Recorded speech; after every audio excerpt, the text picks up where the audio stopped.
Minneapolis كالو قف هدو إما do they have to let people know they have clients. Every person you see, they have to let you know that they have clients. ومدان هدي لو وضحايو أنا هرت إن الهاية أو إيكلا Minneapolis هذا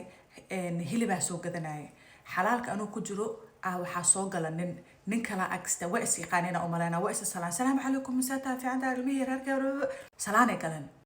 سلام تمركي قالين كان سلام كيكل أنتو سلام تسوي لنا عندنا ساتا ركسي وحس أنتو إيه لها جا وحب لا بنو ساس كيسكو فيريو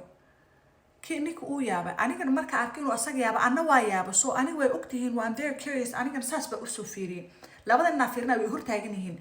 مركا سومد وحيري ها مركا سحوكير ورن حكا قلدو أنتو نكسس وفيري حيري ها ليه ولا بلا نكال كامر موجودة ها كلاينتيجي بقى أمليناي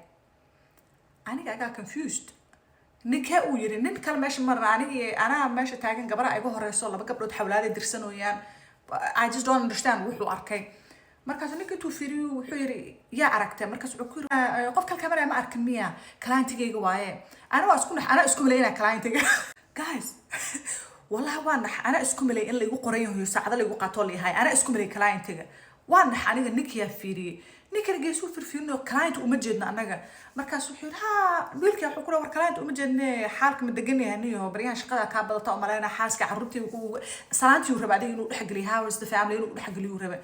لك أنتو سوجست كلها والله بالله نيهم والله كلاين تيجي بقى هالكايو مريو ما أنا بمرك هالكاميرا هالكابو متكلم كوار كايو يا وحبي كانت ياش هالكابا والله بالله تلاي حفيز كبر وعيا يسوق حفيز قبر وعا يا بلايو هبل الكلاين تيجي بي ما ينجي وقف هذا كهل اسمه سنة هذا مكتوب هبل عاوي أي لك في الكلاين إنجليز كله واحد لا إنا لله وإنا إليه راجعون I'm shocked. Yeah, where is the client? I'm looking for the client, not see him. I think I see the client in there. Saan the high guess ku si jeste qosol kayga la iska qabsado. Ain't no way this many people dadka hayaan. Qof aan Ingiriis aqoon oo client ma sha wixii DHS noo wada xirayso. Ma xata client-iga ano salaam alaykum markii lagu dhaho alaykum ka ah client aala soo boodaysid